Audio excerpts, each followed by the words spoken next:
Welcome to episode 1 of Half Read, where the books are optional, but the cocktails are required.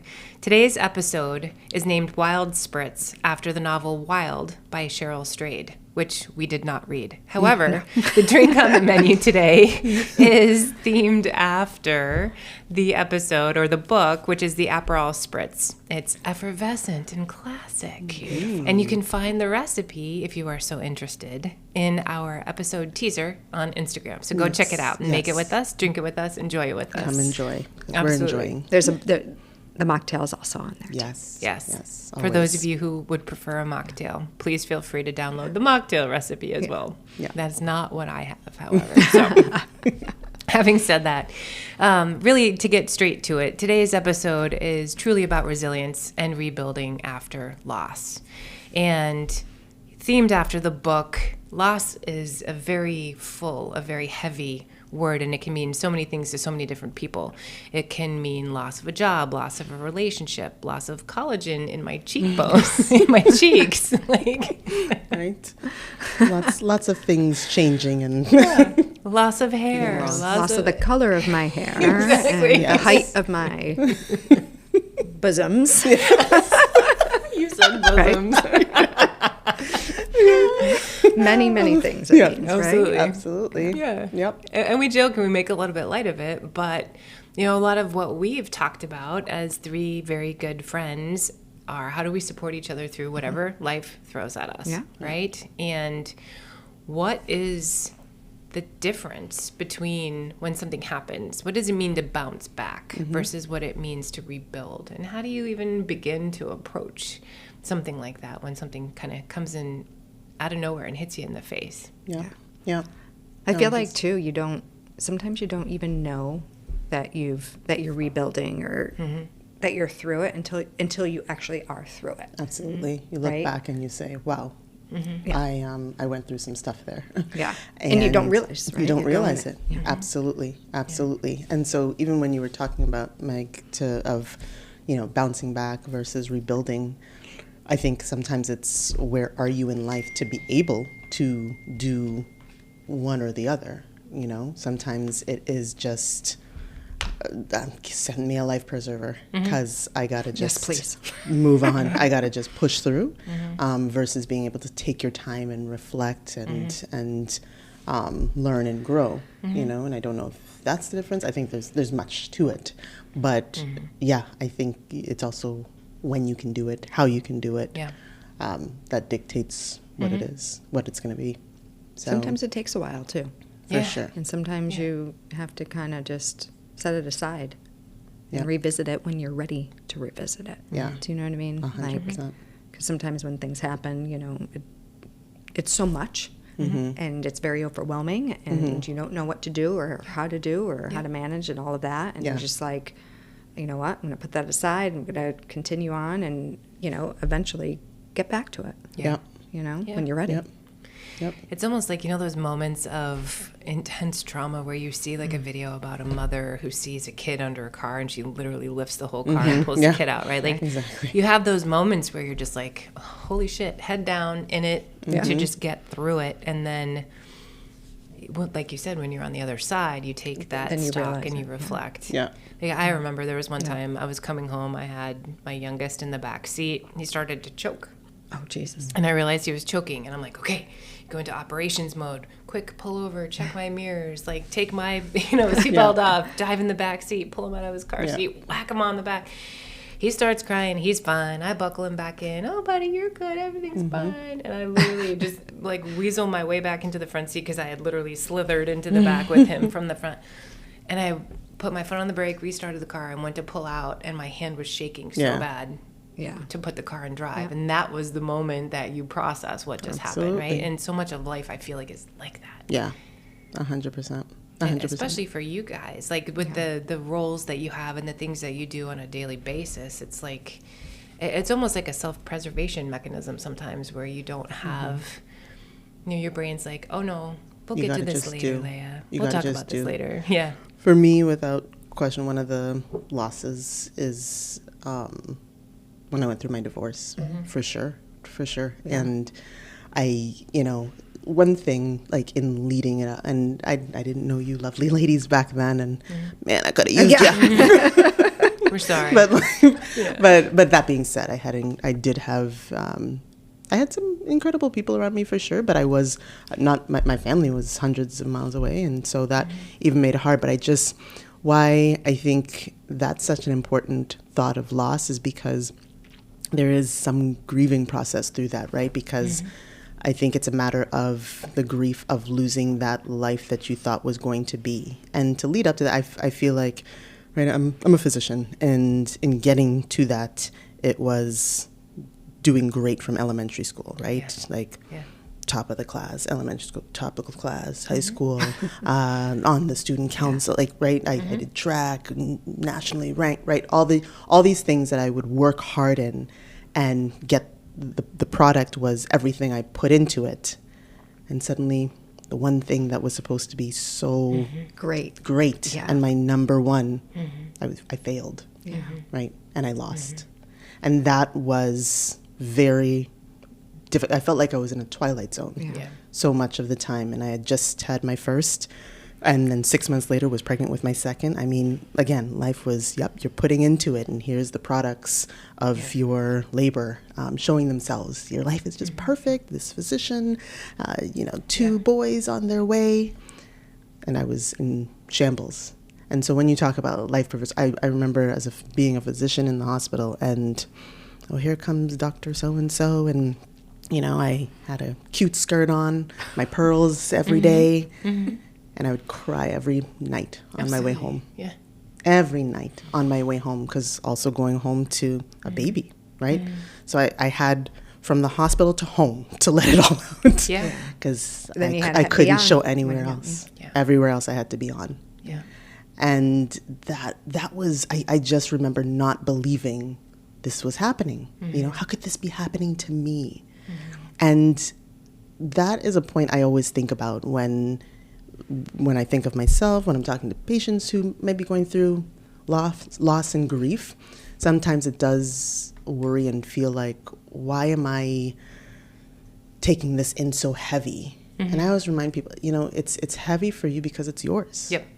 Yeah. And it is okay to see it and feel it and go through it feeling like, this is terrible. Yeah, like even when I think of my kids and their sometimes lack of resilience, and I do the mom thing. There are children in places who don't have the things you do, and terrible things are happening, but this is their world at the same time. So I tend to remind myself of that for my kids, but we also have to remind ourselves for ourselves, right? That yes, of course it could always be worse, but take your time to give yourself grace of going and mourning through what you've gone through, because it's yours. It is yours, and you have to deal with it. And if you don't give yourself that grace, how are you going to deal with it, right? So I think that, and so going back to, bouncing back and rebuilding, why I use that as an example is because I can think of it so, it's like it was yesterday of just bouncing back each day of you got to just get through. You got to get through today and the next day and the next day. And then suddenly I'm looking back and saying, wow, that has me where I am today. And in some ways it's hard to say thankful for it, but at the same time, I know that it built me to who I am and where I am today. So yeah, it's almost like that old adage: "What doesn't kill you makes you stronger." It does, in some ways. Yep. Yeah. So, and I mean, to that, I think another piece of this too is recognizing that we don't always know what people are going through when they're going through it, because during that whole time that you were going through that, and I'm sure everybody has those moments where they they're just not maybe at the top of their game, or maybe they're a little bit snippy, and we take that personally when something like that happens, and you're like, what the heck's wrong with that person, and I think there's a little bit of giving people in the world a little bit of grace sometimes when maybe they're not acting the way that you assume or want them to act, because they may be going through something that you don't know. Absolutely. You know, obviously, you know, if it continues for a very, very long time, then. But do you know what I mean? Like 100%. You never know what people are going through. And I always like try to tell myself, like, when you're going through those things, you're not alone. Like, I know other people are feeling and going through certain things. And a lot of people, you know, I'm very good at putting, you put a mask on, you just power through. But it's hard. It's funny you say that, though. I think about, 8 years ago when I lost my mom. And it was a process. I just started a new job in April of 2018. So it's 7 years ago. Time flies when you're having fun. But the April of 2018, I just started this brand new job, and then my mom was hospitalized, and we moved her to hospice. And she's 8 hours away, and I'm driving 8 hours, arriving at her hospice facility at 2 o'clock in the morning on a Saturday morning, because I'd driven Friday night into Saturday morning, staying with her Saturday, and then leaving Sunday in time to get back to get my kids from my ex. 16 hours of driving for basically, 16 hours there, essentially, right? And watching her go through all of that, and trying to help my dad, who is also way out over his skis, has no idea, being, in the healthcare-ish field. I knew all the right things to ask. I'd done all the research. I was, trying to manage her medications and work with all of the staff at the hospice facility, who were fantastic, but it was still quite a trauma. And then when my mom passed, and I took the time, someone said to me, someone I worked with pretty closely, they were like, "Oh, I didn't realize your mom had been so sick for so long. You always just seemed fine." Yeah, right? Yep. And that was the mask, despite the hell I was going through. I had no Emotionally, idea. mentally, physically. Like, I gained 30 pounds. I remember walking in the hospice room, my mom looking at me, and she goes, "Did you get a boob job?" And I was like, "No, Mom, I'm just fat now. Thank you for this." But the reality was, it changes so much of you. Yeah. But you can still just kind of but it makes me think of the question, right?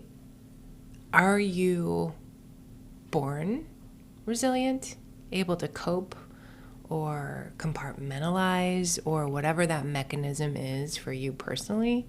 Do you think we're born that way? Or do you think it's something that we just kind of learn through people around us? Because not everybody has that. Yeah. Well, and that's what I think there's a little bit of what we're born with, that instinct, right? The human animal instinct of how to be and react. But I think that the way people respond, or how they're able to manage through all of that, is learned. Do you know what I mean? Like, people who maybe manage it a little bit better, you might have learned that from your parents or the people that surround you, your or the family and experiences friends. you've had before. Right. That fuels so. I think it's a little bit of both, right? Yeah. So when I used to see the moms, when their kids would fall down at the playground, be like, "Oh, get up, honey, you're fine. Just wipe off, you're fine." And I'd be like, "Oh my gosh, how could she say that?" Yeah. Like, I'm over there, kissing a boo-boo on the knee and doing all these things. I mean, that's probably part of it, right? It's I'm starting my chopper back up, calling in a 911 call to the ER. We'll be there in 1 minute. I think fell down. He has a boo-boo. I think there's a splinter. We're going to need some tweezers. Me too. Sorry. I know. We all did the same thing. Yes. But at the end of the day, I remember falling off my bike, and I had gravel in my knee, literally in my knee, and I had a road rash all the way up my arm, and I walked up the driveway, my 10 speed at the time that I had just gotten. My dad looks at me and he goes, "So you wrecked it, dumbass." And I was like, "Yeah." And then I walk in the kitchen, my mom's like, "Oh my God." Oh. But you think about granted, not the greatest response from my dad, but it also kind of taught me okay, you're alive. Everything's going to be fine. You got a road rash on your arm. You're alive. You're good. Nothing's broken. And then my mom was the one who was and I was like, "Oh, Mom." And that's when I actually started to cry. Yeah. Right? Yeah. So I feel like you need sort of people in your life who can do both of those things Absolutely. for you. Yeah. And help you sort through some of what you see coming. The one friend who could be "Oh, you're fine. You're going to be fine. It's all going to be fine." And then the one friend who's like, "I don't know how you're doing it." Yes. And you can sort of cry on their shoulder. Yeah. Because I think we have bits and pieces of Absolutely. it all at the same time. I think so. I think so. So do you feel that you have moved through it with your mom? Or do you still feel that you're, you know what I mean? Like, 'cause you're 7 years in. Mm-hmm. I'm actually coming up on a 4-year anniversary of when my father passed. Yeah. And like you said, it's different for everybody, and it's a process. Yeah. Yeah. But do you feel that you've made your way through that already? I do. Or, okay. Now I do. Yeah. Because I can look back on things, and there are always going to be memories and things that make it feel like it was yesterday, right? Or that give you a huge lump in your throat, and you just kind of stare off into space. And those are the moments where you remember. But largely, what I remember most of all is the joy. And I can make fun of the fact that my mom couldn't cook to save her life, right? Like, she was an awful cook. But I can laugh about that now and not feel guilty about it. And I look up and I'm like, sorry, Mom, but you know it's true. And, you know, she's just still a part of every day. Yeah. But it's funny. I read something not long ago that said time does not heal all wounds. Time just makes them not hurt as much. Mm-hmm. I agree with that. And that's the truth. Yeah. Yeah. That whole, heals all wounds is a load of malarkey. Yeah. Because it still hurts just as much. But sometimes you just don't think about it as often. You don't think, I mean, even as you were telling that story, I was kind of like calculating it and I was like, oh my God, it's been 4 years, and it feels like it was last year. Yeah. Like, it still feels, you know, raw. Yeah. Like, you know what I mean? Like, I don't know when you ever get to that point of feeling like this is the world I'm in without that person. Right? Yeah. It's crazy. I still get angry. Oh, I'm sorry, Leah. No, you go, Mike, please. No, I was just gonna say I still sometimes get angry when I have, you know, people that I work with or whatever. They're like, "Oh, I'm taking today off. I'm gonna go have lunch with my mom," and I'm like, "Oh, yeah, you know." Yeah. But then you're like, you know, good on you, because you should be doing that, sure, and you should take that time, and you know. But I'm sorry, what were you gonna say? No, I was just getting to talk to people, and I will say I don't know that I've had as close of loss as you guys talk about in terms of death, but of course in the field doing what I do, get to I feel like privileged to talk to people and their experiences. And I'll never forget this one gentleman after he had lost his wife. I had seen them both as patients, and you know, he was talking about the fact that, you know, everyone talks about the first Christmas and the first birthday and the first holiday, and he's like, you know what, for me it's the seconds, because the seconds you're really in it. It's really real. It's real. You know, the first ones you kind of just, it's like people rally. They rally for that first one. But everyone's moved on suddenly in the seconds, and that's really powerful. You really suddenly it's, wow, this is real. They're gone, and they're still gone. And I think that is also the thing of loss is, you know, suddenly trying to understand, you know, what level of grief, what am I dealing with now, you know, and how you asked, Lisa, am I through it? It's and is there a destination point of it? Is it just always going to change as well? You know, when I'm getting a new job, when I'm having a new child, when my child has a new child, when there's a wedding, when there's, you know, there's so many firsts and seconds and tenths that are going to come, and what is that going to be like without that thing that I've had before? What is my world going to be? Am I going to always compare my world with it and now my world without it? And that is loss. You know, loss, it kind of puts you before and after. I mean, it's a before. It literally is. After, right? I feel that way.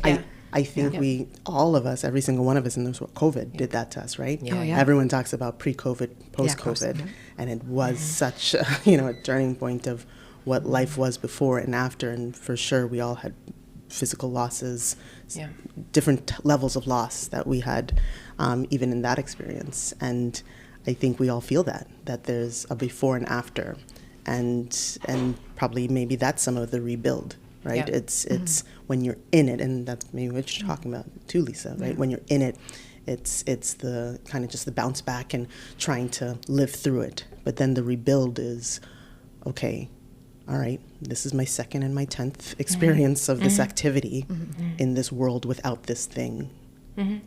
What does it look like? But do you always go back to that place of what would it have been like if that was here, if they were here? You know? It's tough. I think maybe that's the piece that as we get older also becomes a little bit less. Because, for me, when I lost my mom, it was like, oh, Christmases, we go up, we go home to, New England, and we do this and we do that. And my mom always did this, and my mom always did that. And now I think about it in a way that's different. Or like, think about a birthday, right? The kids, my mom would always call. We would sing these massive number of songs that, take 25 minutes, and everybody, you guys have seen what we do. It's not a small thing. And that came from my mom. So keeping that alive is keeping part of that tradition, right? And I think while people who don't know me would look at that tradition and be like, what? What does this family do? Sing 5 songs instead of just happy birthday? But at the end of the day, that's why we do it, right? Because like it's a part of keeping my mom alive. Legacy, right? Exactly. And I think, but I don't compare the befores to the afters now, because with time, with kids getting older, with things happening, I just feel like this is just kind of the new norm, and you just kind of settle into it over time. But in terms of that settling into it piece, a question that I wanted to bring up with you guys is around, part of the crux of why we are here is we are caught in the middle, right? We've got these losses, we've got parents we're taking care of, we've got kids we're taking care of, sometimes siblings. It's overwhelming. Yeah. It's overwhelming to be at this point in our lives because we're not on the beginning of it. Sorry, I didn't mean to cut you off. No, but it's all good. do you know what I mean? We're not on the farther end like our parents were.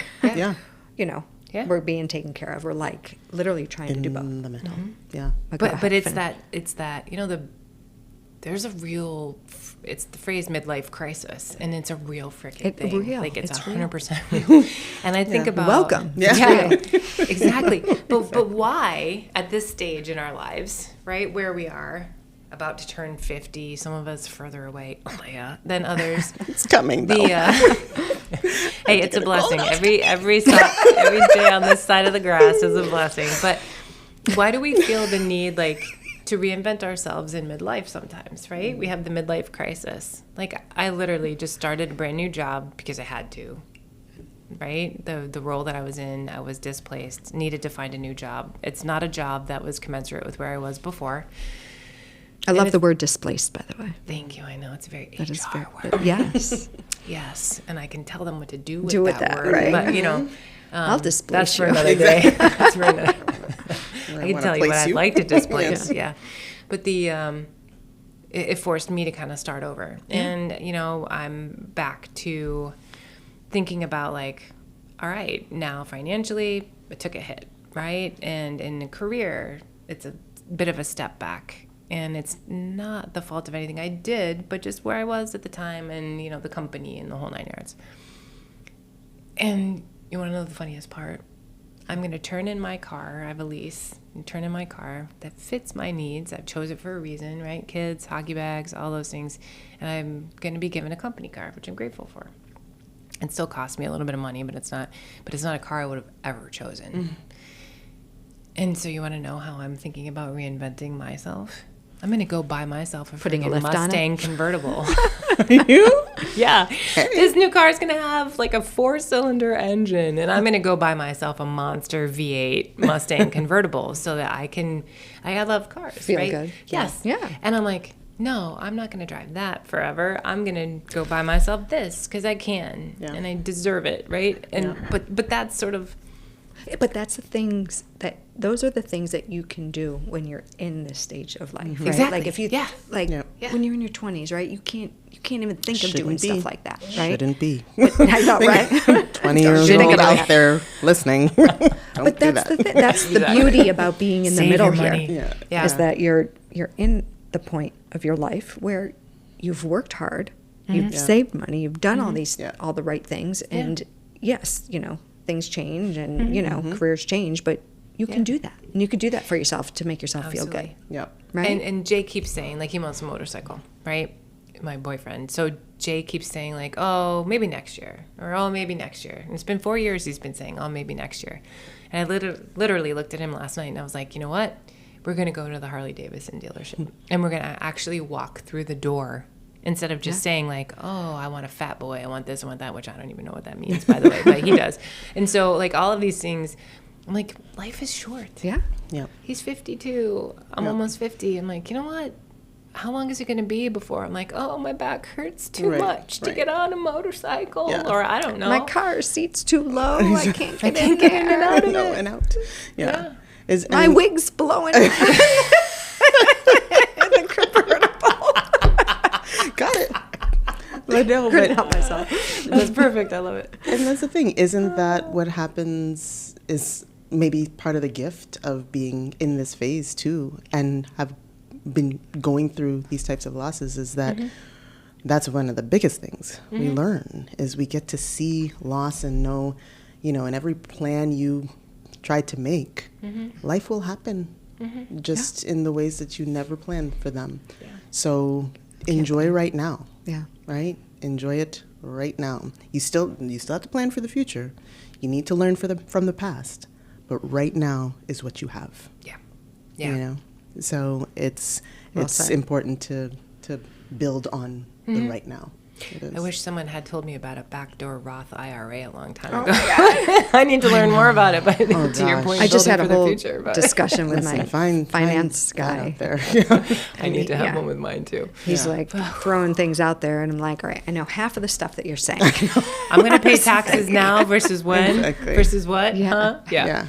I don't get any of it. But, you know, at the end of the day, like, this is, your points are well taken. Like, and when you kind of stop and take stock for a second, I think that's almost regrounding also. It's like, you know what? You both have walked through fire. Uphill and neck-deep shit through certain situations, right? And there are instances where I feel like I've done the same thing. And we come out the other side. And we come out smarter. We come out probably a little bit harder also, but able to pass those lessons along to other people. I have a story I have to tell. Super silly. But, and this was probably 15, 20 years ago. And I remember my girlfriend and I, we were out, I think we had to go into CVS for whatever reason, right? And it was one of those CVSs where it had the closing doors, right, on the outside, and then another one on the inside. Yeah. We start to walk through. And whoever had walked through right before us clearly had passed some gas. Oh, God. We stopped dead in our tracks because it was awful. Oh, and she looked at me, and she's like, we got to go through it. Like, right? We want to go into this store. We need to get inside to get what we need. She's like, we got to do it, right? Yeah. And I've always carried that with me because I always felt like that was such a big moment of an aha. Like, that is life. Like, sometimes you don't always like what you're going through, right? Yeah. And all the, you know, whether it be losing your mother or getting divorced or all these, you know, the color of my hair, you know, but you have to go through it and you have to push yourself through it. Yeah. Because once you get to the other side, there's light. You realize, like, oh, okay, was it bad? Yeah, it was probably bad, but it wasn't that bad. I was able to do it. Yeah. Right? And I feel like that's like, I don't know, I've always carried that with me. Absolutely. And I always... and that there's no around don't it. Breathe, just go through. Got to do it. There's no around it, right? And there was no way around it. It was literally you walk of the fart through, in the in the doorway. You can't go around it. Yeah. I will never forget this. And that is profound, and what I'm about to share is not, but it's awesome and gross at the same time. So I was once told, and I think it was my oldest son who told me, Mom, did you know that when you smell a fart, you're actually sniffing poop? Great. Just truth. It's particulate matter. So just don't breathe when you walk through crop dust that someone's left for you. Oh my goodness. But you guys, like, very as symbolic. Always, exactly. You know, sometimes life is a rose, sometimes it's a pile of you know what. And as long as you guys are in it with me and we've got each other's backs, I think we can do it. And I think for the folks who have stayed with us and been listening to us through this whole episode, you know, hopefully there's been something that people can anchor to as well. And Lisa, you said it when we kicked it off. It was, everybody has those common elements and those shared things, and we can all learn from each other. And just knowing that other people are there and other people have gotten through it and you're not come alone. out the other side, right? Like you are not alone. Yeah. You got to go through it. Exactly. In midlife crisis, and I'm a firm advocate for going and buying a V8 Mustang Cobra or maybe even a Shelby if you've got the means. By all means do it. But I couldn't do this life without you guys. Yeah. But reinvention, I feel like, is essential. Mm-hmm. You know what I mean? You have to continue to push. I mean, just look at Cher. Reinvent and explore. I love Cher. Absolutely. I mean, there's probably better examples than that, but I'm like, man, it's a she's good one that like we all know. outstanding. Yeah, outstanding. Maybe sometime she will come on our show if she listens to us. Sure. There's the invite. Please come on. Exactly. No, but we hope that everybody has had a chance to sit back and kind of reflect and hopefully connect with us as well, and maybe not feel a little bit, or feel a little bit less alone in terms of what you're going through. And we promise that, you are welcome to unload with us at any point in time. You can find all of our information on Instagram. Mm-hmm. Episode teaser will be dropped shortly, so stay with us. We've got another captivating episode on the way, episode 2, part 2. But seriously, thank you all. Thank you for sticking with us. We hope you've enjoyed the episode. Mm-hmm. And if you didn't, well, we hope you at least liked your cocktail. So follow us. Yes. Absolutely. Follow us and Yeah. And join us next time on Half Red, where books are optional. Cocktails are required. Thanks, everybody.